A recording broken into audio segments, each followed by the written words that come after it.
losing my head, I'm all out of touch. I'm feeling so dangerous.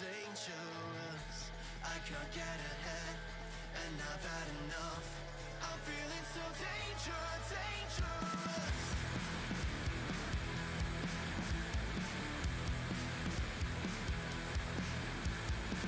I get this feeling when I'm running on empty, like I'm on fire and there's nothing left to burn. The chance to blow it all to hell is so tempting. It's now or never, 'cause you never learn. I get up, I get down, kiss the sky, hit the ground. Don't know why, don't know how. I get high, I get low, I've got no place to go. Light my fuse, I'll explode.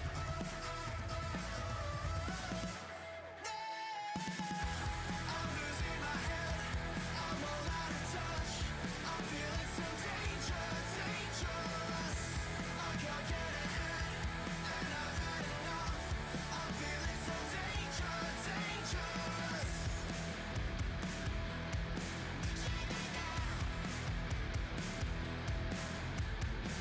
I get this feeling when I'm so close to breaking. I can't see straight and my vision blurs. I get up, I get down, kiss the sky, hit the ground. Don't know why, don't know how. I get high, I get low, I got no place to go. Light my fuse, I'll explode.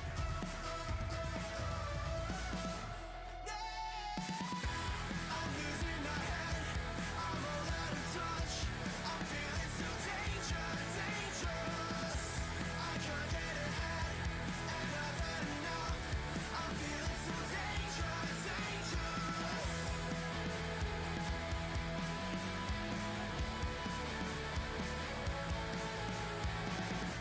I'm dangerous, so dangerous.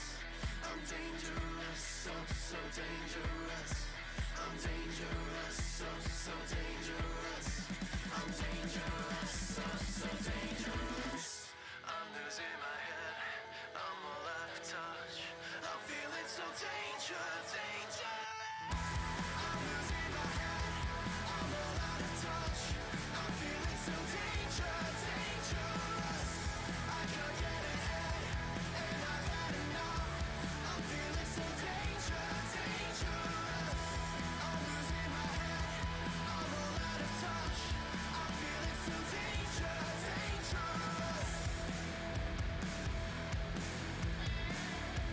I'm feeling so dangerous. You said I'd never ever hurt you well. You lied and I'm trying to move on, but it's the third time that you call me up crying. You're just doing that to get in my heart. Third time waking up in your apartment. I smell like candy from the other night, yeah. 'Cause I'm so weak when I'm drunk, so I'm getting sober. I've had enough now, getting sober. I'm done with you, no goodbyes allowed. There's no love when I look in your eyes. I feel cold by your side. There's no love when I look in your eyes. Oh, back on me even when you know I'm right. I'm sick of all the things you do, yeah, think that you lose sight. Yeah, you can turn your back on me, I don't really mind. But don't look back on me, I know all the time. 'Cause when you're back on me, I know that it don't feel right. Hey, sometimes you just make me want it. Hey, sometimes I just wanna die.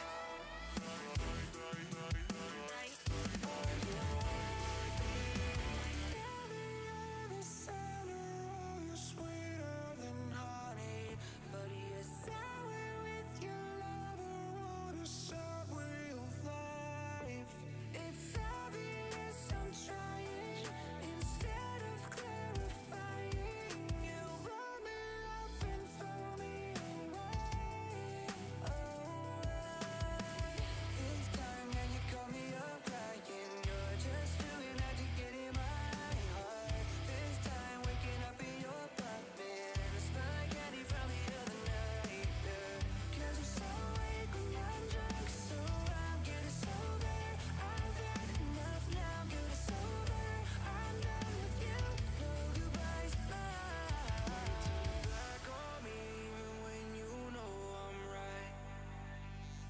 I'm sick of all the things you do, yeah, thing that you lose inside. Yeah, you can turn your back on me, I don't really mind, but don't look back on me at no other time. Cause when you're back on me, I know that it don't feel right. Hey, sometimes you just make me wanna. Hey, sometimes I just wanna die.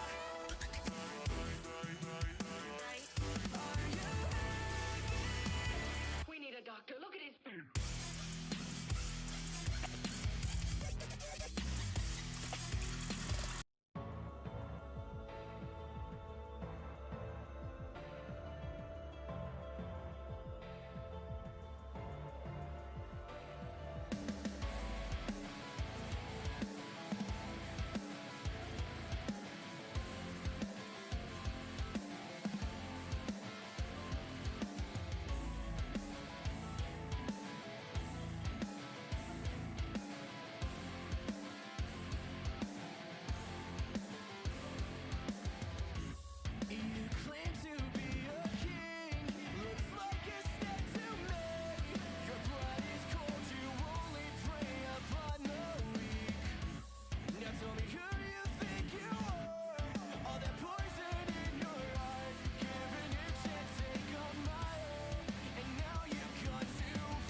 Now I can see what's worth fighting for. We're holding the keys to our wounding and door.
shadows I create, getting crushed beneath their weight. I'm paralyzed, it's killing me. I only wish to be okay. I feel the stare, but they will never see.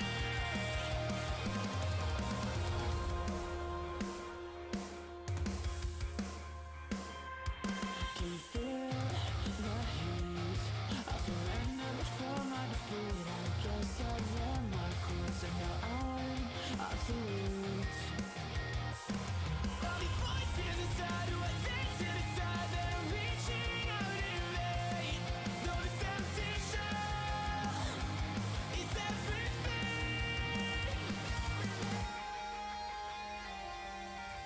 Why did I have to be this way? How do these shadows Good evening, everybody. We welcome you to day 2 of North American Challengers. This is the community stream. I am Spaceman. I'm joined by Proper, and you guys know the deal. We got a couple of matches here on slate for us to watch, cast over, and for you to enjoy. And we just want to get the action started. We already got Team Canada and Lore Gaming kicked up and ready to go. And what better way to kick things off than on Garrison Hardpoint? Proper, welcome into the stream. Thank you so much, Sean. It's a pleasure to have you here on the community broadcast. It's a pleasure to have these two teams right in front of us as well, because although there's not really much lining up here for both of these teams, Lord Gaming have already guaranteed themselves the playoff bracket, finishing right now at 5-1. A win here would obviously guarantee them that second spot, but that's already secured for them. What we're mostly looking at for Team Canada is whether or not they can potentially give themselves a better matchup, is what you're mostly looking at going in towards the knockout bracket. They stand 3-3 with 11-9 map record overall through these round robin matches. So we will be seeing them going in towards next week's base of competition, but it's nice to be able to see where these two teams size up, especially on a map like Garrison Hardpoint. Team Canada going to be in possession for P2 for the time being. It was a nice 50-50 battle over towards P1, but the supremacy is currently standing for Team Canada, barring Lord Gaming can't break through Cobble now. And going into this, there's not really a lot of stakes for Lore Gaming. Last night, they lost their first series to UYU. It was a 3-0 sweep. It was close down to the end, but now you're trying to solidify your spot in seedings. Everyone else is still vying for a position in the bracket. And really, for Team Canada, this is their biggest matchup so far. Lore Gaming has been an absolute standout, but for Team Canada, for them to succeed in this opening hardpoint, let alone the series as a whole, got to be looking at Dav Patty and Diamond Con. Both of those players have to go big, and they have to shut down Parasite, who opens up with a triple kill. Yeah, and it's really been, when you're looking at Team Canada, I mean, yeah, DC, obviously a cracked out player, you know, still kind of riding that bench spot, if you will, over for subliners. And Dave has always made that argument for being one of the better ARs in North America Challengers. But how is that going to size up with the time that has been spread apart for this Team Canada roster, which used to play underneath Triumph Gaming? Those were your champs throughout the Modern Warfare season. But Royalty and Exotic, that's something that you can always really lean on to be able to be your front line to really try to break things open. But Lore Gaming, they are no slouches at all. Yeez is probably one of the most up-and-coming submachine guns in North America Challengers, has the big brain of Haggy, Parasite themselves. P3 is looking pretty darn scrappy, though. 30 seconds still existing on the Jenny Hill. Team Canada are going to finally be able to deal with all of Lore Gaming towards this backline-esque area. Now they can start pushing through the dark. We talk about duos in North America, which obviously is it's a talking point we usually save for Europe, but you look at Royalty and Exotic, like you said, former Triumph roster, former duo there. They had General and Mayhem on that team. You take out those two, and who do you bring in to replace him? Kind of an upgrade. Diamond Con and Dav Patty. Dav Patty, who was the North American champion on the Triumph team last season at the end of Modern Warfare. Fellow was kind of the head there. Standy was a player as well. But Diamond Con, who, like you talked about, kind of in that lower sub role for New York subliners for a while, I feel like this was a positive upgrade. Now you just got to put all the pieces together. So far, we've seen glimpses of what this team can be, but as the Challengers Elite Series continues, you lose matches, and by next week in week 2s and 3s, you're already down in the hole. And it just seems like Team Canada have not been able to find a nice systemic growth with their production. And so far, they're just trying to fight off the back foot with every series they have. This is a big one going in too. Yeah, you got to think that this has a lot of momentum riding going in towards that knockout bracket, especially for Team Canada, to be able to take down Lore Gaming, again, being at 5-1, considering them that they're already going to be in that playoff bracket. They are one of those two top teams right next to UYU who are still undefeated, being able to beat Lore Gaming just yesterday. You're going to be feeling and riding that high going in towards the knockout bracket. And to answer your question, what they could potentially look like, going in towards that knockout bracket, having that practice, when we were spectating them in the qualification matches to be able to find themselves here in stage 5, we consider them to be a top dog with a lack of practice. Now, what are they going to look like once they start getting some practice and some reps underneath their belt? They're already starting to work up about a 60-plus point lead. but they're spawning a little bit further out from this P5 hill. But you know just as well as I do, Sean, P5, baby, here on Garrison. It doesn't matter necessarily where you're standing. Exotic's going to be able to spawn in Dave Patty right behind them. Yeah, P5 can be a reflection of how this game has played out so far. Every time you think a hold is going to last, here comes a break. 4, make that 5 yellow in the kill feed. Can't find the 6, but Dad Patty will shut things down. 114 to 82. So while no one's currently inside to get hill time, you're just keeping the game basically bare neutral. And still about a 40-point lead, but we'll see how this one continues. Perform currently work his way through bricks, able to find 2. Nice headshot as well. 10 and 8 on a 3 spree. Not really close to streaks, but he'd like to make this 4th kill count even more. Great rotation back into the gunfight. And guess what? You got the 90th second. Can you get the last 10? You're already thinking about that P1 rotation, but Perform will not leave this point until he gets challenged, he gets dropped, and now we wonder about P1, but don't worry, Lore Gaming are set up first. I mean, the potential to play for streaks, you got to think we're definitely on the cards, but it's nice to be able to see what Perform is going to be able to do once they're given that situation, right? And now Parasites is the leading conversation for that with the Electric Krig 6. Has themselves a 5 spree, looking to get aggressive. It's down to 40 HP, going for the challenge. It's finally going to get smoke coming out of Cobblestone. Really tough situation to come out of, but Haggy 20 and 13 coming off of the first set of hills. And much like you were talking about, thinking about that P1 setup, Perform just causing a lot of a ruckus coming out of Cobble. It's just always causing Team Canada to be down a member. They're stagnated, and they cannot necessarily get the footing inside some of those power positions like here in Lights. Diamondcon just narrowly escaping with their life at 5 HP. They're going to be able to find that kill and couple along with their AR duo here with Dave, who's now on a 4 spree. This could be the break, but Lore Gaming still have a lot of power positions to argue this. There's constantly been 1 or 2 gunfights, key ones at that, inside the hardpoint that have always gone Lore Gaming's way, and you can see how the lead has changed with that sentiment. 11 and 13 for Royalty. He will drop in the back of Caution and Perform once more in the hardpoint for the moment. Will he find anything? Working through Lights. We look at the rotation. Early setup, it's Team Canada. Speaking of which, Diamond Khan goes down, and Yeez is now on the hunt. He's going to find Royalty. Oh, maybe not. Shaky shots. Oh, God. You can't afford to get away with that, and he won't. He gets punished. Dab Patty puts him in the dirt, and that unfortunate situation leads way to a lead change. Team Canada back in the lead. Very back and forth Garrison Hardpoint. I mean, if there's any consideration for how close these two teams really are, this Garrison Hardpoint is really showcasing that. I mean, we're shaving a lot of game clock as well as just how close they've been. I mean, we saw that 60-point lead for Team Canada immediately get snuffed out by Lore Gaming. Going in towards P2 is where they really started to build that lead. But on the other side of things, Lore Gaming, as far as P3 through 5 are concerned, that's where they were getting the abundance of time. So I think if you're Lore Gaming at this point, you're okay with this position. You're just going to zone away, which is exactly what Yeez is trying to do in top green. Maybe find a couple exits. There's the first. There's the second onto Exotic as well. That's going to really stagnate Team Canada before they can even work their way through middle of the map. Can't find the third, though, but you can almost guarantee 20 seconds off of 3 off of that play. And if you're constantly getting 3 pieces left and right, I mean, what does it do for the confidence of your team trying to break into the hill, right? You can kind of feed off of that intangible energy, but more importantly, you just get kills on the board that make it so much more difficult for a team to stack up inside the point. Team Canada now trying to go on the break, but Parasite finds another triple kill, consistently putting multi-kills on the board. Lore Gaming are trying to work their way back in this one. The fact that they've been doing so well in the slaying column, but they are still struggling to hold on to the lead, says all you need to know about the rotation game. Really hasn't been there, and they've been broken a couple of times because those front subs have not done their job. Ramby, however, will try to do his. Works his way inside on a 2 spree, gets cut down, Royalty for 2, and that's a great break from Team Canada in the front. It's just up to Yeez and Parasite. They shut things down, but more will be challenging and more will win. This is a stellar setup, and it's just rarely ever broken up. Lore Gaming this time around immediately rectify the problem that happened for Team Canada being able to flip out those spawns, and well, they're all just finding themselves in a lot of slay opportunities, right? I mean, Ramby is behind everybody at 15 and 18. That really does speak volumes for how much work not only is Parasite finding, but as well as Perform and Yeez, just creating a lot of space so that way you can end up having either Perform or Ramby get on the hill itself and just soak up a lot of time. And well, that's just a nice casual spawn out as well. Hitting through middle of the map when it's absolutely necessary. Yeez is working with a double weapon setup. Is on another 5 spree as well. That's going to force Team Canada to spawn close to P2 and have spawn-ins for P3 as well. Lore Gaming are going to be able to recognize this. They know that one player of Day Patty is still over inside P2. Perform will deal with them. And it's all just basically reading where the spawns are coming through next. But Lore Gaming getting middle map control over 200 points. They're in the driver's seat right until Team Canada find 3 kills straight. And I was just thinking, there's no way and no excuse Lore Gaming should lose these spawns. Even if they lose hill time, they should at least maintain P5, and they will. You got an AR set way in the back, and Yeez picks up the Krieg, so he's going to be the last man back as that last line of defense. Perform currently working through bricks. This is a perfect setup right now for Lore Gaming. Now you need numbers for Team Canada if they want to push through the front on a bull rush. It comes up to one engagement. Exotic will be the front, and he gets a huge gunfight win, which buys time for reinforcements to move and isolate gunfights. Here come the trades. Perform able to find one. Is anyone else there for Team Canada? They put a couple of shots out, and they bully Lore Gaming off the point. This is looking very, very dangerous. We might have a tie game.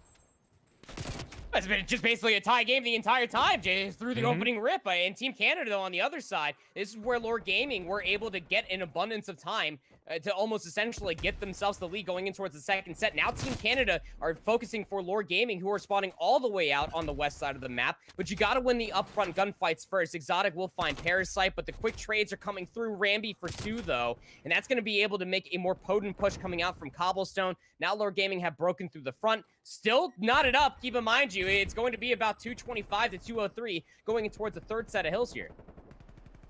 What do you do now? How do you hit the rotation, right? You only got 2 members currently around the hill.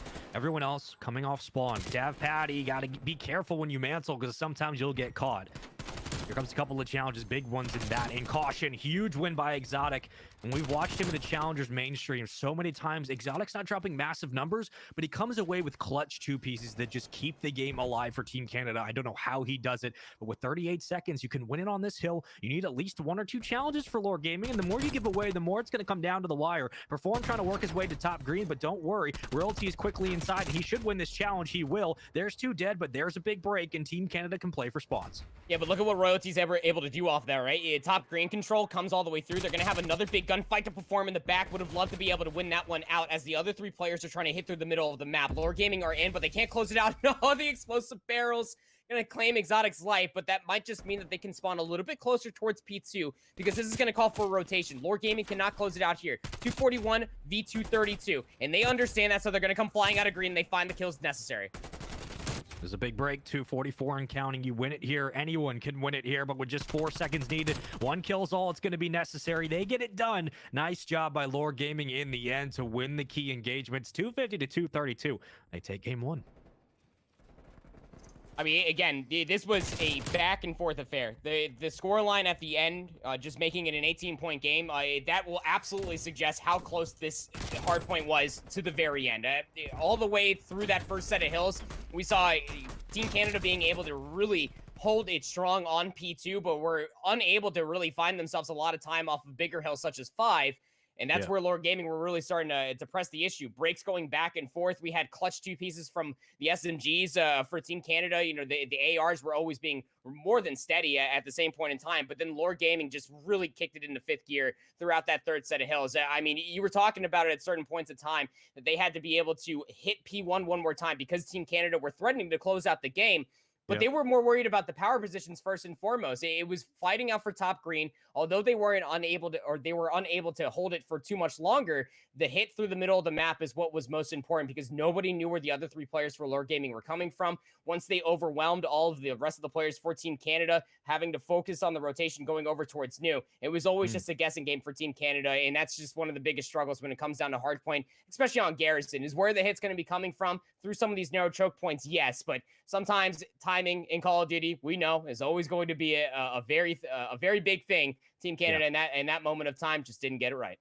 And it can be aggravating as a roster when you're constantly finding a way to break the hill, which Team Canada were doing. But how many 2 pieces and 3 pieces did they have to go against? Like, whether it was Parasite putting them on the board, whether it was Yeez, consistently finding ways to kind of disrupt the entry points, the holds, and then kind of the late hill breaks. Every time we thought Team Canada were going to get a solid hold and kind of chain it to another hill.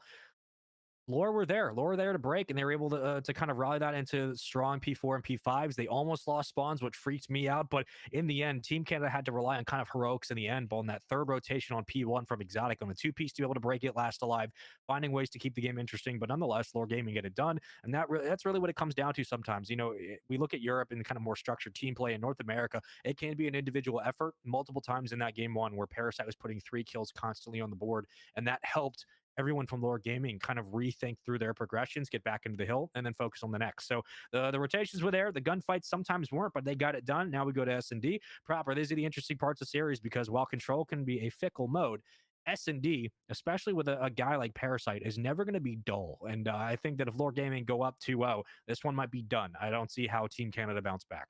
It's going to a Miami Search and Destroy as well, which is going to be interesting for me personally. Watching a lot of Team Canada, whether it's through the round robin play, going back to the qualifier as well, this is their playground. Because again, if there's one consistency factor between all 4 of the players for Team Canada, I mean, DC, amazing, Craig, absolutely. Dave, I'm going to continue to make the argument, probably one of the more consistent ARs for at least the past year, for a multitude of different reasons and from a multitude of different teams' perspectives.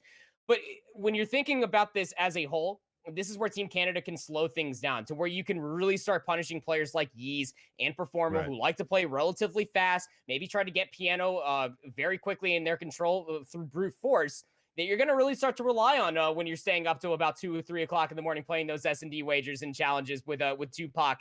Same thing could be said about Parasite, playing in a lot of those COD Agent S&D challenges as well, so that way you can really lean on some of the more adept strategy, because if there's one thing we know for certain when it comes down to Parasite, he knows what it takes to get it done. He knows what it means to finally get on a team. We saw all those streets that started to come through once he knew that he was on a qualified team already for Stage 5. Him in this team for Lore Gaming hit the grindstone immediately, whether it's scrims off and on stream again, playing in those S&D chows with Yeast to really start figuring out what they could be able to lean on for each other as well. And that's that dangerous factor as well. My biggest concern going into this is, are they going to be running into just simple AR setups that we're going to see time and time again out of Team Canada? You know, it's funny you talk about them kind of hitting the grind immediately, right? Like the 2 biggest teams I was looking at this season specifically were UYU and BBG. And so far, BBG has had a disappointing season in my eyes. For a team that's that consistent in North America and pro points wise, the most consistent challenger team in North America, the fact that UYU and Lore Gaming are in this position to basically fight one another for top 2 or first place when we get to playoffs next week is actually mind-blowing with how much Parasite has been able to bring this team together in the late stage. As Royalty is able to find one, make it a 3v2. Parasite will get a free kill and even things out, but I just think that Lore Gaming is in such a unique position, and they need series like this that they can capitalize on to make their stats even better. Oh, shaky gunfight up in top purple. Don't do that. Don't do that. Okay. But that's a bad gun. Don't do that. That was interesting. But here it is again. Like one of the AR lineups that you're mostly going to be worried about. You know, it's always going to be DC over by the beach. He is the lifeguard. And you're going to have Dave Patty over by the dumpster. These are things you're going to have to be very wary of. Lore Gaming just off the rip tried to take B site very, very quickly. They ran in to both the SMGs of Team Canada and a long sight line held by Dave. Down 2 in that round. So going to have to see if any adaptations come through. It's also the first round strategy, right? You got no trophy system, so let's see what we can be able to find. But here comes Performal and Ease as well. The aggression on defense pays off for First Blood. They are actually bunched up. I was worried for a moment they might get collided, and that's a disastrous position as Yeez will spot the bomb rotating to the back alley. Surely Parasite's waiting for it, but here comes Yeez on the challenge, and this is free blood right here. Thanks for donating. Bomb goes down. 2v2 again. We've seen this a lot recently with how rounds spell out, especially on Miami. Very quickly, you have an even advantage, but in a 2v2, how do you play it with bomb down back alley? This comes down to rotation, and for Team Canada, such a precarious spot for that bomb to be in. You better hope you get a first blood. What you're mostly looking at right now is Haggy, right? I mean, Parasite's got curve control. It's that entire angle. Yeah, he's going to be able to see at least one cross. That's Dave Patty over by the ace site. There hasn't really been many eyes on DC, who might just be behind this entire play. Trigger discipline. Going to be able to find the first. He knows where Parasite's at as well. So it's just about going for the chow, but the time is the immediate consideration. Just trying to pick up the bomb, dip, dive, duck, and dodge. Parasite's hot on the chase, as DC's just going to go for the plant. You know, Haggy's making the right play, but if he's getting bombed like that and challenging like that with the dry peek, you challenge it. Parasite.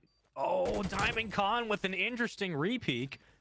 And instead of trying to get some other back alley control, he essentially goes back to the same site. And again, because, you know, they obviously no one else except us has caster cam, you can understand why we might have questions, but it wasn't a horrible play from Diamond Khan. He's expecting Parasite to hit a long rotation, but it just looks awkward in the engagement nonetheless. And that was a very unique round from Diamond Khan, the way that he decided to play that bomb. It's just freaky, right? Yeah, I've been in that I've situation. never seen whether anybody do it like whether that. it like in league play or not, like you just dancing around the bomb, just waiting for the confirmation that you picked it up. And we got the sound cue as well. But if you ever spend time playing Search and Destroy in Call of Duty, sometimes that bomb just doesn't go in your back pocket. I don't know why you would want the detonator back in that back pocket. But regardless, here comes another hard hit from Lord Gaming. Piano control is in. Not going to be challenged out from the window, but some techs are going to clear out from top purple. Mostly going to just be worrying about the setups because you're going to recognize that Dave Patty's going to put themselves in towards laundry. And Lord Gaming not immediately being challenged. They might just wait, try to resurface this. Team Canada on the opposite side, they're almost looking for exits just in case that Lord Gaming go for an entire rotation out.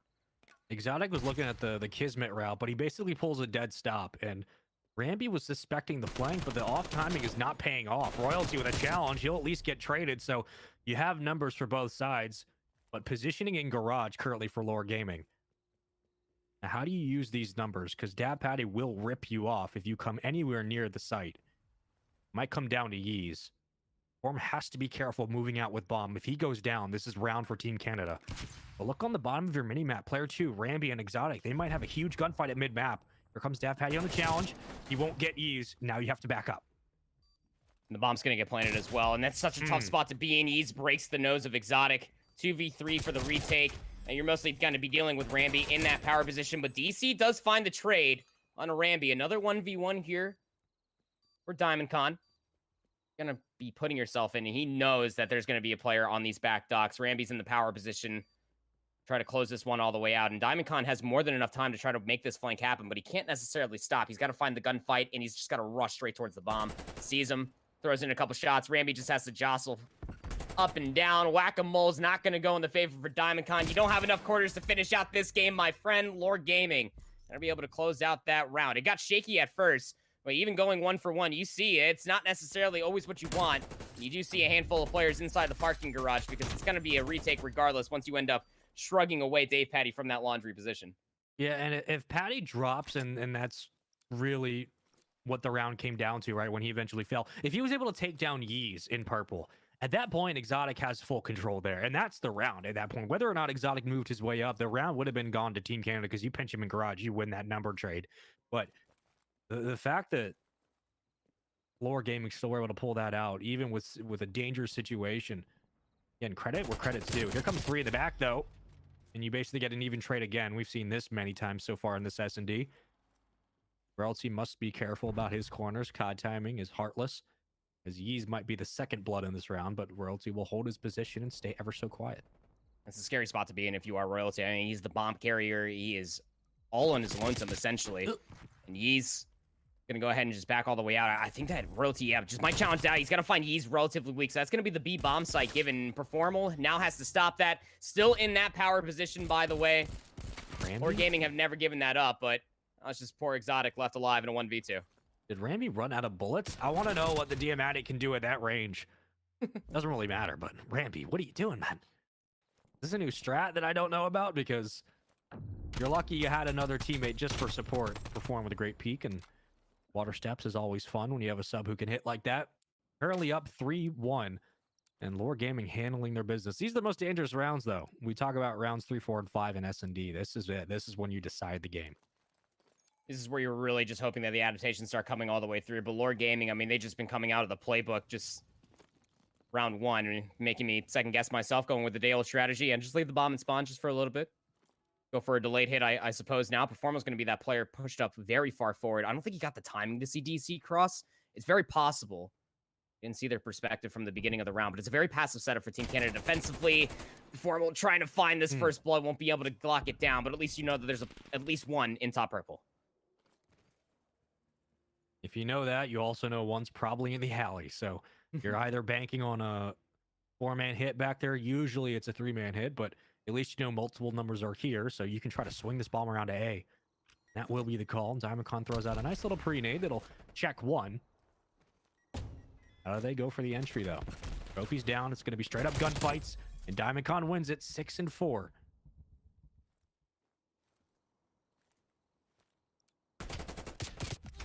Yeah, I mean, you're just up creek without a paddle at that point. It's just no little time. The push through B, the split push was going to be successful. Exotic did drop out, at least from the balcony, but now you just got to cut down all the way through Main Street, try to recover this bomb. 14 seconds. You can tell by the tone of my voice, this is not looking very doable for Team Canada, or for Lord Gaming, excuse me. You just got to continue to play their angles, hold their life. Perform does go 1-for-1 with Exotic, but 2 seconds left. Yeah, they're just not going to go ahead and bait out the kills. Performs on 3 straight. They're going to carry that over into the next round, but a big round win regardless for Team Canada off a very passive setup. And again, it's DC in this position alone. Got the trophy system to keep them alive.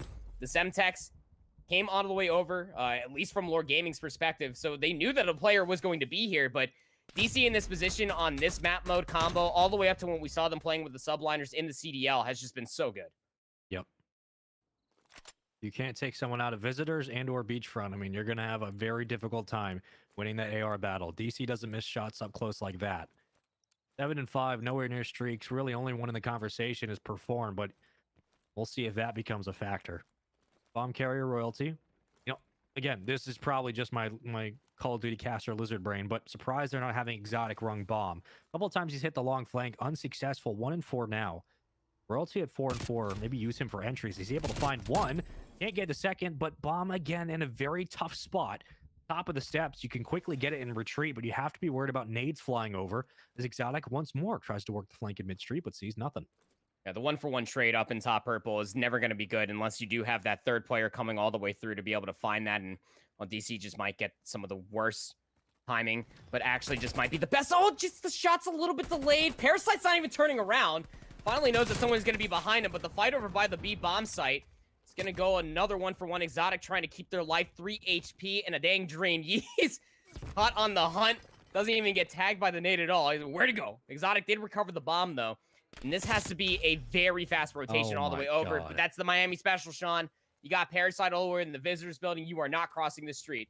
Parasite just ate that clip and walked away. Acted like nothing happened. Exotic throws a nade from essentially from no man's land, just sticks it on his foot and runs out the door. Hits him with the old from the grave medal in Halo and just books. 5 seconds to go. You can't plant bomb. Oh my lord. This has been a round and a half. Team Canada, every advantage here to get the job done. And I'm not putting any blame on Damicon for not finishing the kill, although he probably should have. But Parasite getting away that scot-free, and then the entire round playing out the way it did with Exotic kind of panic nading and dipping out of dodge. Team Canada had a couple of unlucky breaks in that one, and they lose the round because of it. For me, it was mostly Yee's just staying alive. There's no reason why Yee shouldn't at least have been traded out. Should have been a third player hit for Team Canada, but these are some of the one-dimensional hits that you can almost expect versus a team like Lord Gaming who just live, eat, and breathe search and destroy even at this juncture of time. It's going to be another 4-player hit over towards B. Canada are set up for this. They got 3 players here defensively, but it just comes down to the timing, be able to see a player hop over. It does spot Parasite. Still going to hit all the way through Piano. He might just get some timing on Rambi as well. You got a minute to go. You got first blood, potentially second that'll even it out. And the go ahead with a nice play from Dab Patty again. Top purple, bomb down. Now on the rotation is Parasite having to clutch the 1v2 to go up 5-2 match point in this S&D. Dab Patty shuts down everything, but Royalty, Dab Patty last alive. Parasite, a huge 1v2 basically for the series here, right? You go up 5-2, surely Lord Gaming don't drop that. Does he realize that one might be sticking around? Here comes the challenge, and here comes the win. Shaky, but good enough. 4-3, we go back again. Yeah, I mean, at that point, Parasite's probably already talking about the next round, right? I try to recover everything, the bomb included, to try to resurface that entire round. It's much like you said. I mean, Dab Patty just shuts all the way down. You talked about like the lineups that we were seeing for a lot of different potential for Lord Gaming to get 2-piece or collided. Dab Patty says, hold my apple juice. There it is, Sean. Going to be able to find 3 straight in that round. That's a big one, too. Going down 5-2 is very different than where we're at right now, making this a 1-round affair. Team Canada, what are we going to look like for this offensive hit? The bomb has been dropped in so many precarious positions. It's going to be a top purple hit yet again.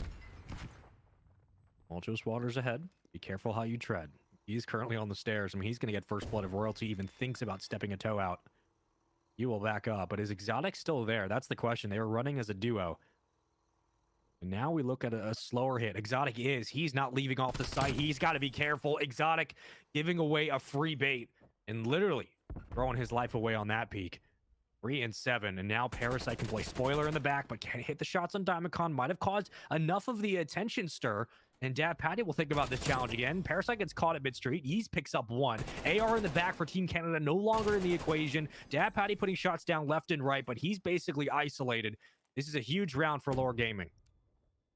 It is really, really big. And Yeez is going to get the timing as well to be able to see that one player is going to cross from that balcony side. The bomb's going to get planted here. So that's going to call Ramby to potentially hop over through this wall. It's going to cause a lot of noise. Smart call. Yeah, just go back through Laundry and double up here with Yeez. See if you can try to double chow something, maybe bait out an engagement, because Team Canada, for a post-plant setup, going to be having Dad Patty on that head glitch all the way by the base side. Yep. And Royalty is up close and personal inside that low cubby. They're going to have to. You're always going to have one back here. It's going to be the AR 80% of the time. Here comes the peak. Ramby's going to stick it. Ramby's just sticking it. Royalty needs to recognize someone's on bomb. No one realizes, but they get the shots regardless. Team Canada, take a deep breath. Tied up 4-4. Thought for a moment, surely this is not about to happen on this stream. You can see it here. Yeez are the best play of the round, but the positioning and post plan at that, nicely done by Team Canada, and always seems to come down to 1 or 2 key gunfights at mid-map. Parasite gets caught, turns into a 2v2, Plant gets down, and then you just try to play time and find the kills. Team Canada tying it back up. It almost feels like with how this game's gone proper, that Lore Gaming should be up, or if not have won this game 6-3, 6-2, but it's just been a lot closer than what many have probably predicted.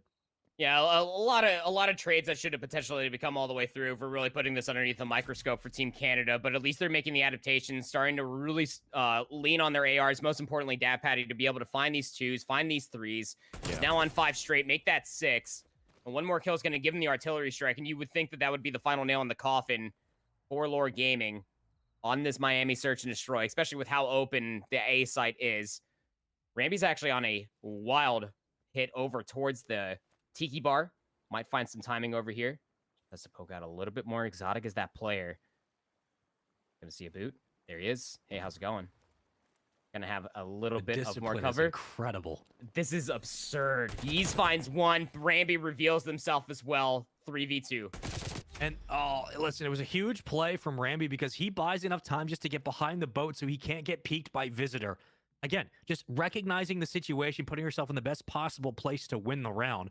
Parasite booking it now. And if you win this trade on A, this round is done. You got to get bomb down, though. Oh, my God. Is he going to spot him? No, Parasite will get it. Here comes the flank up mid. Dad Patty has to play time. He might be thinking that if he just peeks bomb and gets it, he wins this round. He's going to get Parasite. No, Parasite wins the gunfight. Lore Gaming currently up 5-4. And the patience from Ramby on ocean front near the beach just kind of opens up this round and buys everyone enough time to get in a position for the pull. And it's at that point when that kill comes through, and the pinch hit from Yeez all the way across over by Piano as well. You're probably sitting there as Team Canada scratching hair like, huh? Like, wait, why is he there? Why did he hit all the way through? I mean, typically, you call it the Kismet play where you just go on like these very zany flanks. Sometimes they pay out, sometimes they don't. That time for Ramby, I mean, showing the trigger discipline is one thing as well, but the timing, whether it was coordinated or not for Yeez to find that first kill, and then Ramby just to blow up the setup over by the beach side, finds themselves up on map point, but most importantly, stops Dave Patty from getting that artillery strike. That could have been the potential in between around 11 or the end of the game. Yeez, a lot of Semtex is going to get a lot of love in top purple. They'll be quickly blooded as Exotic lines up too. That was such a ballsy retreat from Parasite, but Ramby comes up huge again near mid-map, takes out you, and at this point, you try to pinch Parasite on the flank. Oh, the timing is so good. But how do they recognize it with bomb going down? What do you do here? Can you get to water steps? Parasite, it's a foot race. It's a literal race to the back. And Parasite just has to play time. If he waits, he gets Exotic. Then he flanks on Dav Patty. You're waiting for everyone else to get in position for Ramby. Everyone slows down to a snail's pace. And now they move up to bomb. As soon as Ramby peaks, Parasite's going to push. But does Dad Patty realize the flank is there? Parasite surely gets spotted now. And here comes the push. Parasite drops. We're going around 11. And have we got it? Yeah, we do. Yeah, man, at that point, if you're Exotic inside the cubby, right, like, you don't have to push at all. Here's how this entire round started for Exotic. There's the first, gets the challenge before him. He didn't even get Exotic close to 1 bullet.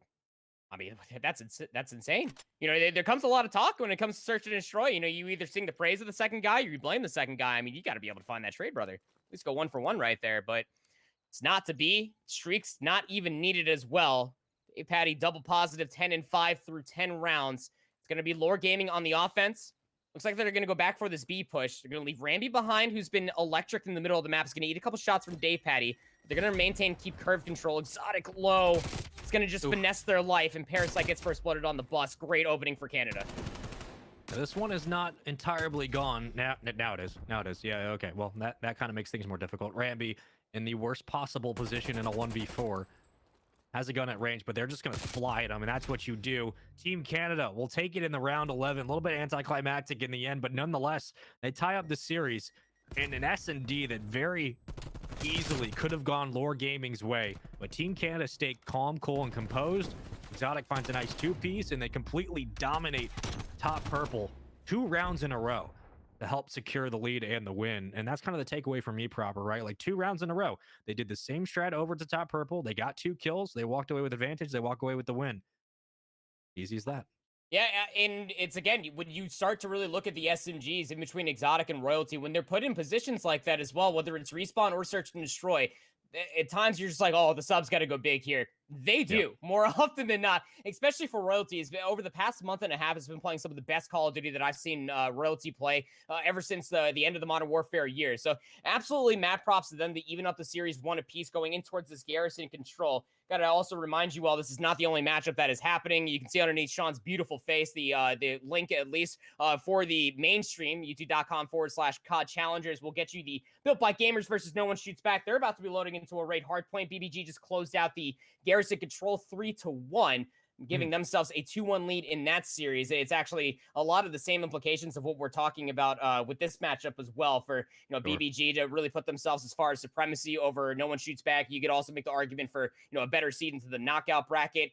There's also a third match that's happening right now. If you really want to be able to watch that on a multitude of different streams, you can go to Fellow's personal stream on twitch.tv/Fellow. I believe that they just they just finished the standoff search and destroy. So now they're also knotted up 1 apiece, being able to take that opening Garrison Hardpoint. So a lot of good Call of Duty is happening right now across North American challengers. And, some of the biggest storylines as far as who's going to be able to look better on the going in towards the knockout bracket, the playoff bracket as well. But also at the same point in time for this Jabberwockies roster, will they actually be able to walk away not getting relegated? Because the last match of the day, Sean, is UIU versus Trash Bros on that main stream as well. So believe that we actually had a little bit of a lobby incident. We're going to see if we can try to get back in there. Be awesome to be able to watch this Garrison control, because Canada and Lore Gaming, I mean, in between those opening 2 maps, it has been very competitive. Back and forth, adaptations, 2-piece, 5 pieces here from a lot of influential players, Sean. And honestly speaking, if you told me when these 2 teams are looking to face each other on the top of the day, even at this moment in time, I wouldn't be able to tell you who's going to be able to have the upper leg. Well, like, listen, if we were currently in a situation where this was 2-0 Lore Gaming, I would be telling you this is a 3-0. But with how the response was from Team Canada, and again, that entire game was indicative of the play style that Team Canada has, which is make things entirely too close and then find a way to clutch up in tense situations. A lot of it coming through Exotic, who had like 1-6 record until like round 5 and 6, and then turned things up. I think he ended like 6-8, 6-9, something like that. I don't know, but he finds ways to put 2 pieces on the board and just help teams secure rounds, whether it's control or S&D. The dude is a freak, but he always does it at the last possible moment. If Team Canada can just put all of that luck and that residue and put it into the start of a game or start of a series, it'd be a very different conversation. But right now we're tied up 1-1.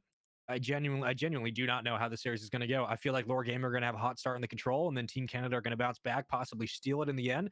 Then we're going into a hard point again where we're like, okay, this series could have been a 3-0 sweep, and now we really have no idea proper. What are you thinking? If there's one map mode combo that has been plaguing Team Canada since their creation, it's control. It's always been control. And honestly speaking, it's not that they're terrible at the game mode by any stretch of the imagination, but when we're talking about how, Day Patty's able to find, that 3-piece, the 2-piece lining things up, Royalty being able to go big on a couple of rounds, it's these solo heroics going in towards control that you can't necessarily lean on all the time. On the opposite side for Lore Gaming, control, and the same thing of what you saw for that Hardpoint, very patented aggression. We'd love to be able to see the team play coming through from Lore Gaming, but Team Canada across going in towards the second week, the final day of round robin, you got to be able to show that you were able to clean up your control game. And so far in this opening break, it's starting to look pretty good. Trades were coming all the way through. At least both for Diamondcon and Exotic playing 1-to-1 with each other. Gonna look for that middle map control, but Lord Gaming not too far behind. You gotta be careful though. Dark control. Royalty was trying to go for it. Goes 1-for-1 at the very least, but that's enough to deter Lord Gaming from flooding out quite yet.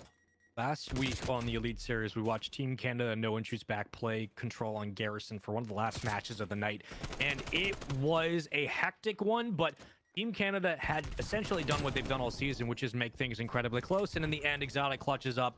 They weren't able to close out the game and they got swept. I need to see larger improvements in the control games, especially tonight, and looking even in a match on the community stream where we're not going to go into super deep dive, detail like you would on main, but this is a situation where this late into the season, this late into the elite stage for stage 5, where everything is on the line and you absolutely have to bring your best, you can't afford to have a weak game 3 because series very much depend on the control at this point. With Lord Gaming, we talk about the exit from your spawn. They deal with the furthest most player. They turn that into map control. Tough gunfight. Haggy, Diamati versus Exotic with the 74U. Yeah, I mean, you can get the triple burst headshot, but regardless, 60 seconds added on towards the board. Top green control was there for the time being for Lord Gaming, but going to be swiftly on traded out. That means that the push through Cobble did not also come through. So Perform just has to hold the line, wait for the rest of their teammates, not necessarily throw a bow at that point because they're going to lose their life. It's all just time exhausted off the clock as lives are knotted up, 16 apiece. Sculpting the perfect situation right now. I mean, you got spawns in the back. Royalty, there's no need to challenge anything. Just look for info, call it out, and you'll be successful. As Ramby might be the next victim. Never mind. There goes the slide out, and Ramby finds 2. Would have loved to know what that POV looked like as he just burns him on the knees. Diamondcon at 5-1 on a 2 spree, trying to find anything as here comes the crash in, and Perform will be the first one inside, and he's the only one currently working on A. B has been locked. We put 60 seconds on the clock, but only 50 to go. They'll throw a nade out, but nothing will be tagged. Here comes another challenge and a win. Perform has been yet to get shut down. Finally, the trades come through, and they will stall out on A. But with top green control, it's a good situation for Lord Gaming to be in. You wait enough and you buy time for numbers, you're going to have a chance at a break. Question is, are you going to read that Royalty? Gonna be inside of lights, just waiting. There's the first on Yeez, pounces on top of that. Diamondcon does end up going 1-for-1 versus Parasite for Ramby. Royalty always puts themselves in these very weird scenarios for hardpoint and control, and they make the most out of it. Again, it's slowing down the entire pace. Ramby's gonna read that there's a trophy system here, but now it's gonna be the flood through top green to be able to try to make this offensive round a win. Going 2 of 4 down straight. Yeah, it's gonna go ahead and be the defensive round secured, but at least you got those opening 3 ticks for Lord Gaming. We're definitely going to have to mark that down. Very defensive heavy is Garrison. Very rare do you start to see teams sequence the 2 zones together, Sean. But Lord Gaming gave themselves a few good tries at it. It just wasn't meant to be at the end of it. Team Canada hold strong for that B zone. I mean, credit to Lord Gaming for getting back near the point, but they didn't get a single kill after it. And this was kind of the opening here as Ramby just burns them. Oh, God, those shots are disgusting. But Team Canada, again, kind of making it tense. And when it's called upon, when it's needed most, they get 4 dead. They wipe the board twice. And that's how they secure the defensive round. Nicely done. And Brick's control was there for a while. But that's kind of what I'm looking for, right? When you need to make that final stand and you need to get a full team wipe, can you come through and do it? Team Canada get it done 2 times in a row, back to back. And they lock down the round. So first round and control will go their way. For Lord Gaming, 3-9 for Parasite, uncharacteristically slow start, but things will turn around. Ramby having a very good start to the game. This one might be a little bit different as they go on the defensive end. Diamondcon's going to be that player just to read out from lights. And Royalty, what a read is that? Gonna know that Perform's going to go ahead and play the rat spot out from vents. Going to find themselves at least a kill. Going 1-from-1 doesn't necessarily mean that you can get that B zone all willy-nilly. So Royalty says, yeah, that's fine. I'll just go hit the catwalk through top green. Does find a almost free kill up at 11-10. Can't get away with their life. Would have been a magical moment for them. But a lot of space has been accrued here for Team Canada. I mean, you got top green control. You also got DC working on that B zone, that first tick as well, as in a 1v1 versus Yeez, who's trying to chase them down, but can't over-challenge quite yet. I want to see how things kind of situate out at this moment because the floor spread's pretty jumbled. You got 2 members from every side currently fighting and vying for a position at midfield. Royalty was able to find 2, so 50-yard line in possession of Team Canada. They will push up. Resources are split for both points. Dab Patty can open things up from the top of these steps, but at this moment, you don't want to get a little overzealous. You want to back up, wait for teammates. They're going to push in for brick control. How many times do we talk about subs in bricks being a nuisance and more importantly being the deciding factor of how you hold on the defensive end? They push back up to main floor. Here comes a challenge. DiamondCon didn't have enough in the clip. A full clear out. Lore Gaming are able to wipe the board. Team Canada now have to rethink their setup. Exotic again. It's going to be able to just narrowly escape death. It's going to see a dead body just flop over towards that B zone, but that first stick being secured at A, I mean, you're going to be feeling that if you are Lore Gaming. If not that, it's the 3-life disadvantage as well. Exotic getting maybe just a little bit too frisky, but the parallel hit was just marginally there, coming out from top green. Oh, Tate Patty, how do you win that gunfight 1 HP? Absolutely absurd, and this also means that DC's push out from top green is going to be successful. The reinforcements are here. Team Canada and the drivers need to win an offensive round. And if you know where spawns are, and they can't be in bricks currently because you got eyes from Royalty, you should just put an AR in this power position like they got. DC now has to win 2 gunfights, but no worry. Assist from top steps. This should do it. 1 kill's needed. They will get it. That will be the round. Nice response from Team Canada. They bounce back. And nicely done is one after another. They looked a little bit shaky at mid-map getting cleared out, but don't worry. We have numbers inside, and our ARs are lighting things up. Spawns were back there, and DiamondCon read it perfectly. The assist from top steps locks down the round. They're up 2-0. And a lot of the considerations, a lot of my biggest woes for Team Canada coming in towards control in general have at least been answered in a beautiful way, right? I mean, you got a lot of aggressive solo hits coming through from a lot of different players, but you talk about the ARs just being some of those teammates for Team Canada that are last alive, just waiting for their SMGs to then come back from their respawn, so that way they can make a full-on hit from 2 different sides. DiamondCon is 16-6 going in towards a 3rd round. It's just 1 defense is all that's needed for Team Canada 3-0 Lore Gaming and take a 2-1 lead in this series. Did not think that's where we would be at tonight, but no. With the way that Royalty and Exotic have been playing in this last game, and just with the comfortability that you see DiamondCon exhibiting, they just seem like everyone they need to have on the same page is on the same page. DiamondCon, Royalty, and Dev Patty. That's like kind of the core 3 of this team. If they're all shooting, this team can be wonderful to watch. And right now they are 18-14. Royalty just dancing with his food on a 4 spree. Thinking about streaks, will back out into the apathy spot. But right now, Parasite will do his best to move in and kind of do a Royalty impression. So far, only finds 1. Royalty bounces back out. Now 6 kills in a row. 1 more away from streaks. Defensive hold right now from Team Canada is perfection. I mean, this just might be chalked. I mean, for Lore Gaming, they're going to give it a few more tries, but it's a 6-life lead for Team Canada. 30 seconds remaining. The opening break off, the second exit, hell, even the third as well, has just been lackluster. And Royalty is just playing their life. They're not even trying to get aggressive, and we've seen Exotic in this position so many times. Yes, a submachine gun, but such a smart machine gun at that. 15 seconds are all that is remaining. And Royalty might just get the artillery strike. He's going to go ahead and secure it. Just a couple of confirmations of where the last few players are located at. Team Canada, what a control. Coming out from Royalty, 23-14. DC, 18-8. Has a crit 6 as well. Yeah, go ahead and just keep giving them more. 24-15 is where it's going to come to a abrupt rest. But Lore Gaming, my word, did they just get smacked in the face in this series to try to come back through. 2-1 in the series so far for Team Canada. What a resurgence. Just a little bit each round, right? Every round got a little bit better, and the weaknesses just disappeared. Royalty was an absolute demon in round 3, and with streaks to secure it, Lore Gaming got nowhere near ARB. There's not a single bit of progression on either point. And that sums up the control very nicely. A 3-0 sweep in that control.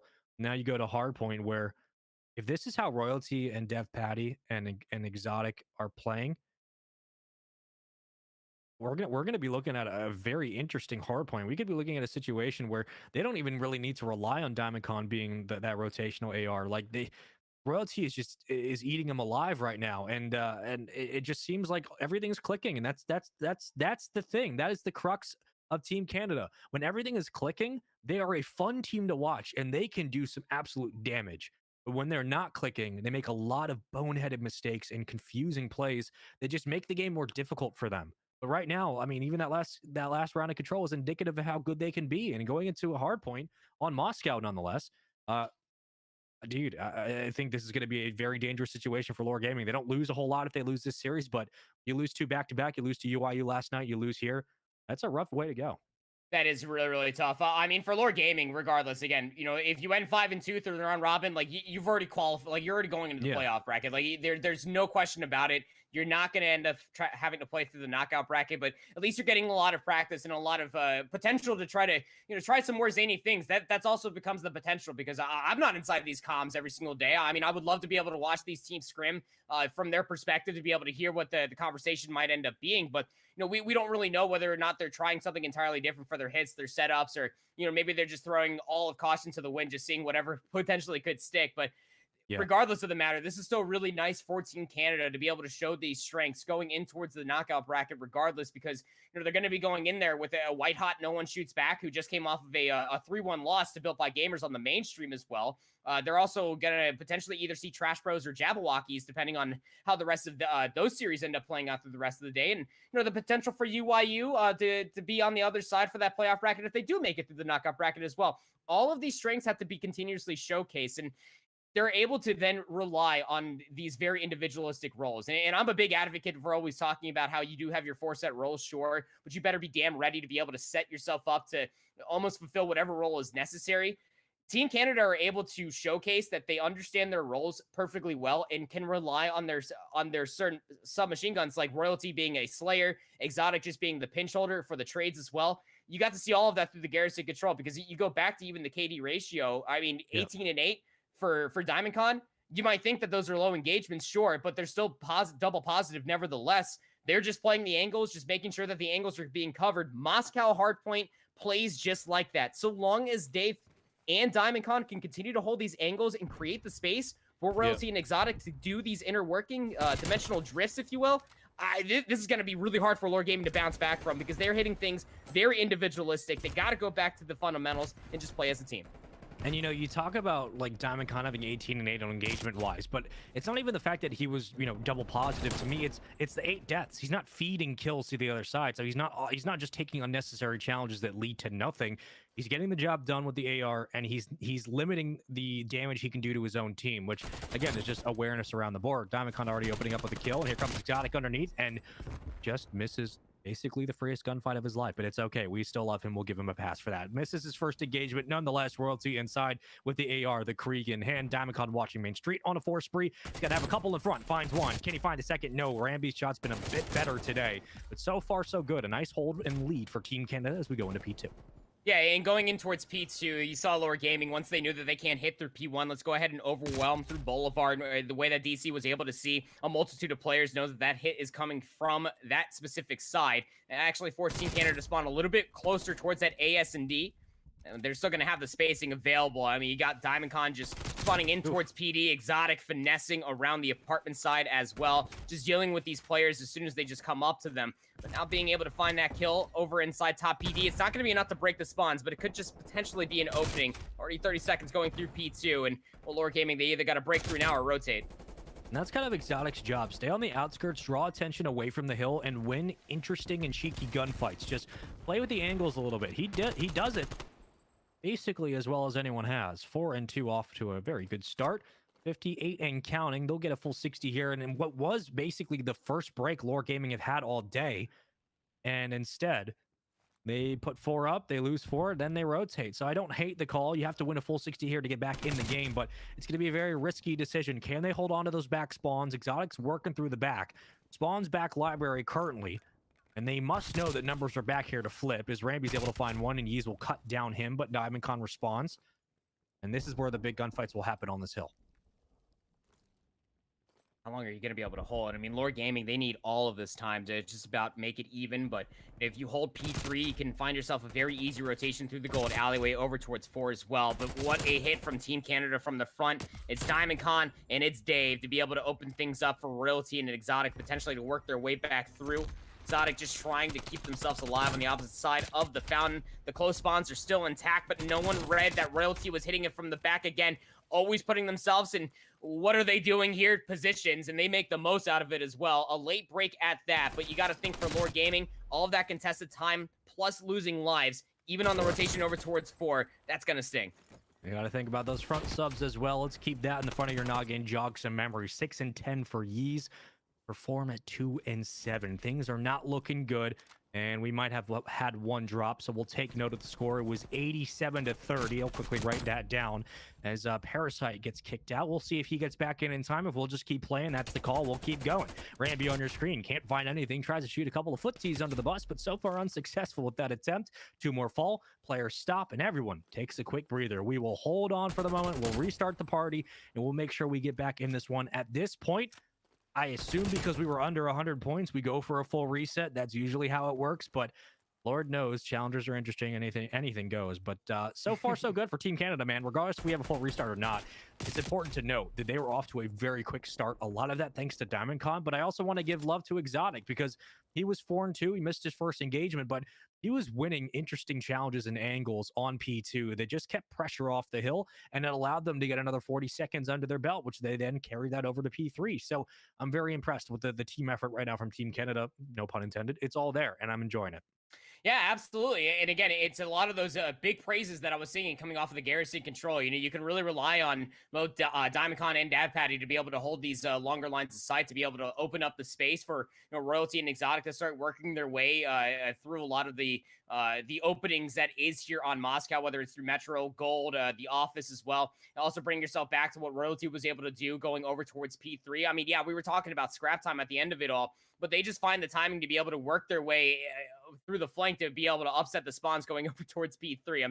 I know you guys can't see the gameplay, but it was actually a really funny little instance that just ended up happening. DiamondCon just baited Ramby out to go right in front of him, so that way he could just assassinate him, giving you some radio cast of what that was just like. But just Ramby will finally leave the game. Yeah, something like that. But you know, we'll wait for the confirmation for what these two teams have to offer. But also got to point your attention again for the mainstream. Again, BBG were able to beat No One Shoots Back, so they're going to end their round robin 4-3. That is massive.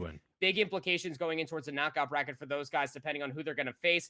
We still have to be able to figure that out because Jabberwockies, I mean, they're still playing their match versus UT Crew, and I know what you're probably saying. Well, UT Crew proper, they're 0-6, they're out. But Jabberwockies aren't by any stretch of the imagination. So if Jabberwockies do win this matchup, which they are up 2-1 right now, playing through a raid hardpoint, that's going to be massive because now they're relying for UYU to beat Trash Bros, which a lot of us assume might just be happening, but Trash Bros have to win that series. If Trash Bros do lose that series and Jabberwockies do beat UT Crew, Trash Bros are relegated, Jabberwockies are in. A lot of implications on the rest of the evening, Sean. Yeah, UT Crew, I mean, you talk about disappointing seasons. Obviously, with the amount of talent that team has, certainly not the way it should have gone. And you start to feel for players like Phantoms, right, who had such a great thing going with that UT Crew team from season 4, and then Major Maniac gets called up, and it's great, but you know it hasn't been the same roster. And you look at that situation where UT Crew could play spoiler. If Jabberwocky, like you said, Jabberwockies win and Trash Bros lose, Trash Bros are relegated, Jabberwockies pop right up and they get in. So there's a lot on the line. That's kind of the beauty of not only the last week of challengers matches, which is chaos in the mid regions, but this is season 5, folks. Like everything's on the line here. We say that all the time every week in week 3 of challengers from season 1 to now. Everything's on the line. But like this is the actual time we're not lying to you. Quite literally, your seeding, your placings, your status for playoffs, the ability to get relegated, to be promoted in, or to get a solid spot for the playoffs coming up in a couple of weeks. This is the week you have to make every single correct adjustment and get yourself in the best spot possible. And right now, Jabberwockies are hoping that's the case. But for Trash Bros against UYU, I mean, that's a huge matchup. I don't see how UYU lose that. Just watching how Trash Bros have played, they have been kind of a shell of their championship self from season 4.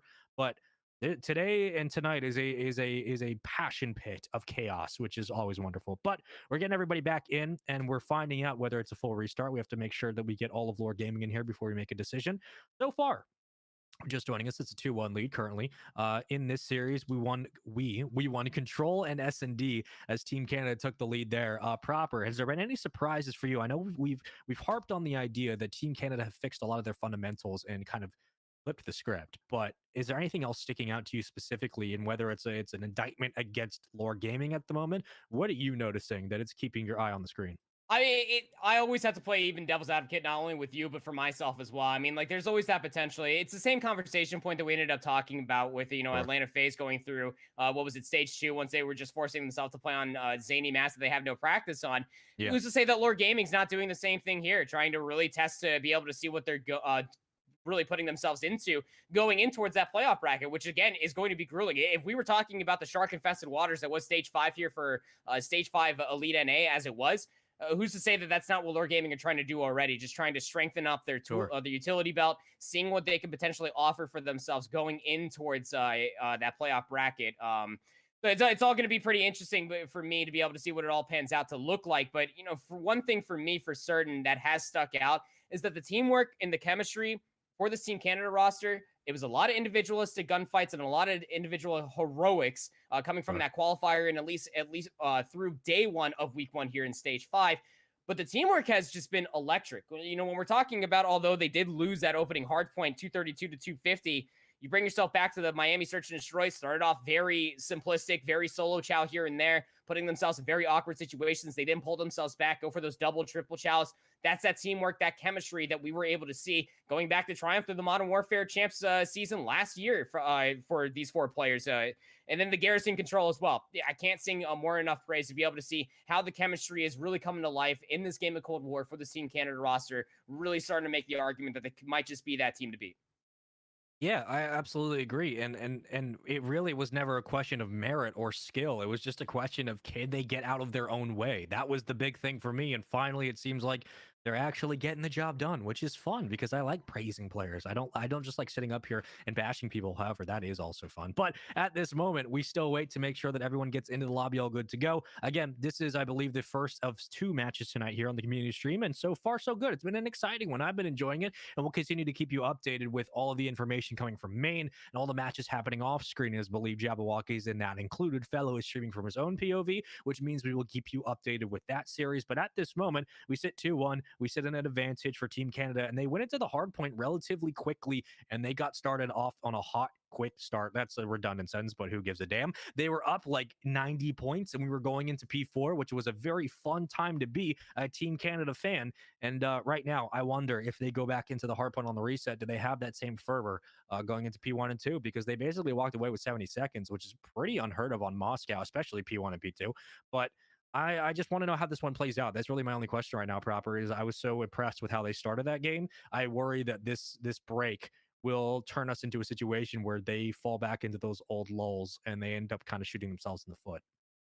Well, we'll have to be able to possibly see. I believe that Haggy actually just ended up tweeting out that his power went out mid map. So that's something. You know, if you're not all, you know, you're in 1v1s versus the other ARs. You're in 1v1s versus your internet connections, the Cold War lobbies from time to time, and then your power just goes out. I mean, how many ones is Chris going to have to take on the day? So we'll throw things to a very short break, try to figure out what's going on. I know that Lure Gaming are talking to the COD Challenger admins right now, trying to figure out what they need to do to go in towards the rest of this series. If it's going to be playing out, like Sean had said, Fellow is personally streaming to his Twitch page. What is it? Twitch.tv/Fellow. YouTube.com/COD Challengers. In about a minute and a half, you'll be able to see UYU versus Trash Bros. Again, a lot of implications on the rest of the day to be able to see whether or not Jabberwockies or Trash Bros will get relegated, and if they have to play through the LCQ just in a few weeks' time. We'll be right back with more COD Challengers action.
losing my head, I'm all out of touch. I'm feeling so dangerous.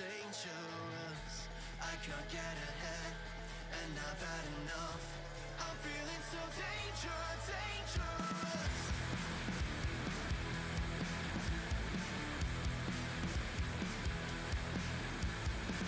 I get this feeling when I'm running on empty, like I'm on fire and there's nothing left to burn. The chance to blow it all to hell is so tempting. It's now or never, 'cause you never learn. I get up, I get down, kiss the sky, hit the ground. Don't know why, don't know how. I get high, I get low. I got no place to go. Like my fuse, I'll explode.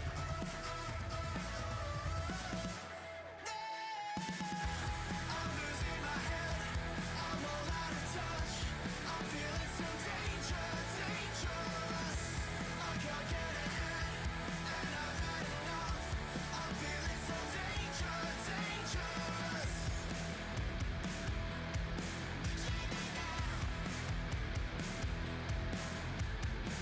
I get this feeling when I'm so close to breaking. I can't see straight and my vision blurs. I get up, I get down, kiss the sky, hit the ground. Don't know why, don't know how. I get high, I get low. I got no place to go. Like my fuse, I'll explode.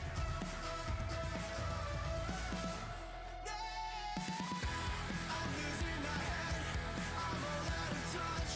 I'm feeling so dangerous. I can't get ahead, and I've had enough. I'm feeling so dangerous.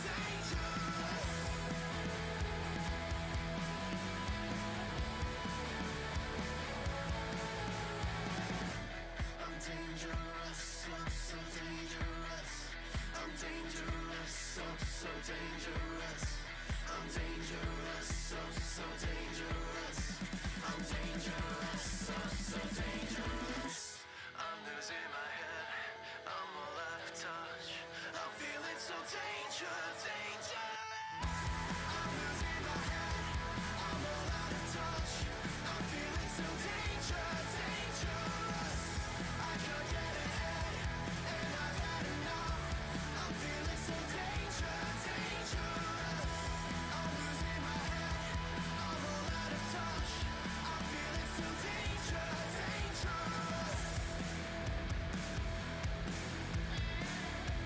I'm feeling so dangerous. You said I'd never ever hurt you well. You lied and I'm trying to move on, but it's the third time that you call me up crying. You're just doing that to get in my heart. Third time waking up in your apartment. I smell like candy from the other night. Yeah. 'Cause I'm so awake when I'm drunk, so I'm getting sober. I've had enough now, good as sober. I'm done with you, no goodbyes now.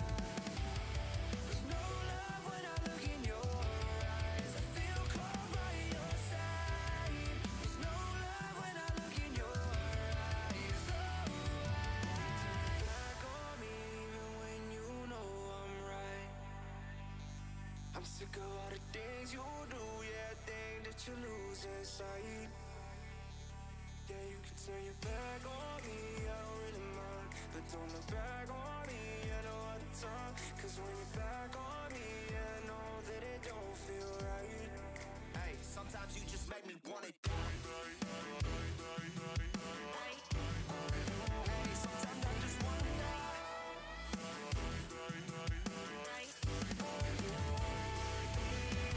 You're the center, oh, you're sweeter than honey.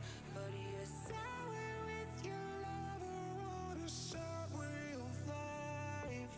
It's obvious I'm trying instead of clarifying.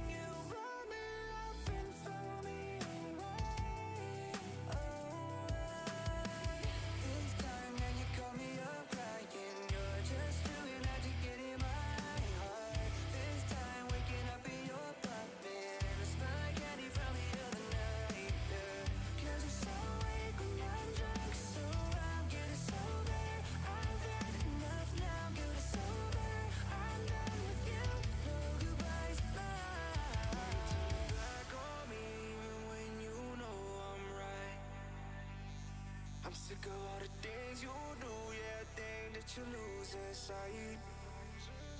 Yeah, you can turn your back on me, I don't really mind, but don't look back on me at no other time. Cause when you're back on me, yeah, I know that it don't feel right. Hey, sometimes you just make me want it. Hey, sometimes I just wanna die.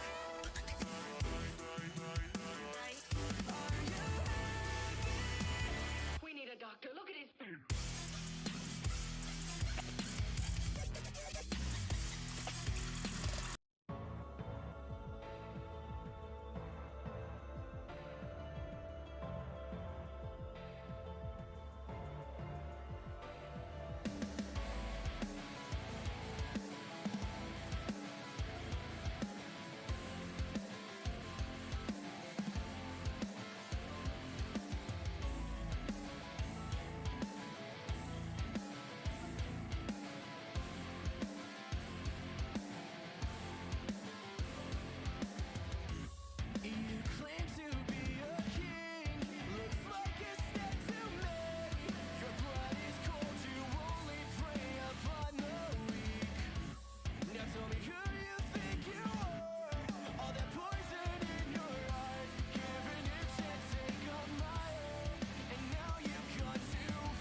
Hello, everybody, and welcome back to the community coverage of North America Challengers Elite Stage 5. And my name is Proper. Joined with me is Sean Spaceman. And, well, we still have an undecided factor going on in between Team Canada versus Lore. But what we can tell you is that UT Crew just played massive upsets versus Jabberwockies. They were able to take the Map 5 Express against Jabberwockies. Going to go ahead and put themselves in a pretty salty, steaky situation, my friend.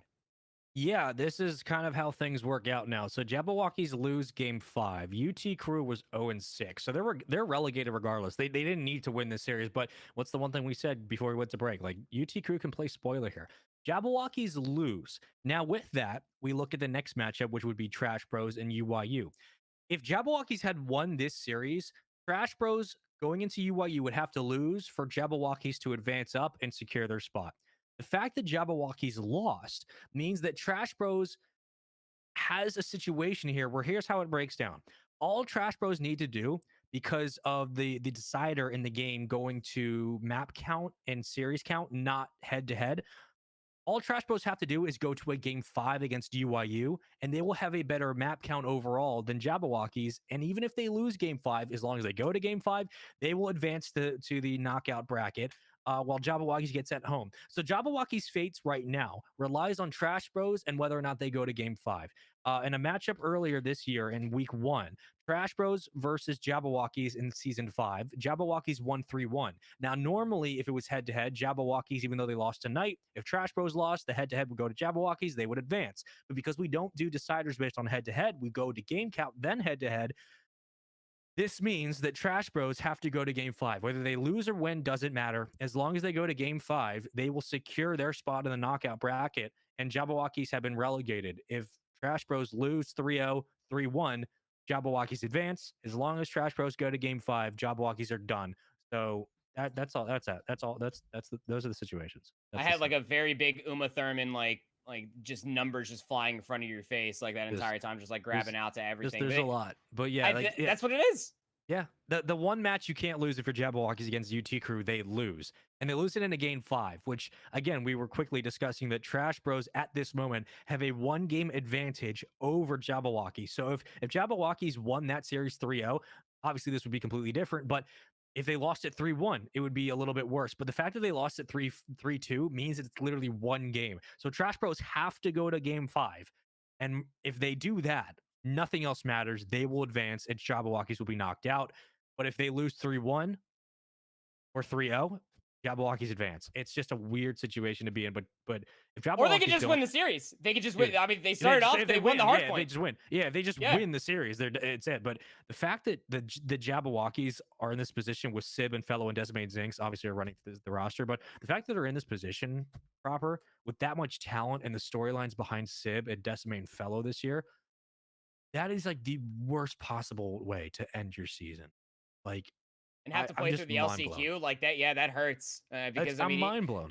You almost hope that the team does stick together at the very least. And, you know, I'm mostly looking at it, you know, for Zinx at the same point in time. I mean, you go back for what they were able to do with Hire, and, you know, then Hire ended up imploding, and, you know, Zinx was, you know, going back and forth with a lot of different teams, finally ends up qualifying, makes it to the playoff bracket back in stage number 4 with the system now known as Jabberwockies. And, you know, now you have the potential to have to, you know, stare down the barrel of the LCQ. I mean, it's never a fun time for any of these players to not really know what your future has to entail for yourself. And you have to hold the destiny inside of another team's stake, and you're just hoping that UIU are able to win this series convincing. Hardpoint hasn't always been UIU's strong suit, but they are 6-0 for a certain reason. So make sure you go over to youtube.com/COD Challengers. Show some love to the beautiful faces and voices of Ellen, Bryce, and Tun as they're bringing you through that action right now. It's playing through a Miami Search and Destroy right at this current juncture of time. Again, Trash Bros were able to take that raid Hardpoint. I believe it was 250 to 172 or something like that. So pretty darn competitive, but still the biggest conversation point is if Trash Bros are able to not only win this series, but make it to a map number 5. Jabberwockies will end up being relegated. It's just one more map that Trash Bros need, and Jabberwockies will get relegated all the way back down to play through the LCQ. But having 3 games played at the same time slot causes a little bit of a distress, not only for the community stream, because we can't give you all the coverage in the world, But I hope you enjoyed your time here regardless. Again, I point everybody's direction to, make sure if you're not already following Parasite for all the fun late night posts that he ends up giving you, try to follow that for all the updates as well to see if he's going to be able to get back into this match for that Moscow Hardpoint versus Team Canada. But that's going to go ahead and do it, at least for the round robin coverage. I mean, we're going to be back regardless, going through the knockout bracket, and then we're going to be passing over towards the playoff bracket for the main broadcast going through Wednesday. You can find us back on this specific channel on Tuesday, starting off with Europe, with Brody and co. in the morning, and then we're going to be continuing on with North America later that evening. On behalf of Sport, leading the production through the entire evening, thank you, Spaceman, for joining me as well, and we'll see you guys the next time. I hope you all keep holding it down. Later. Bye-bye.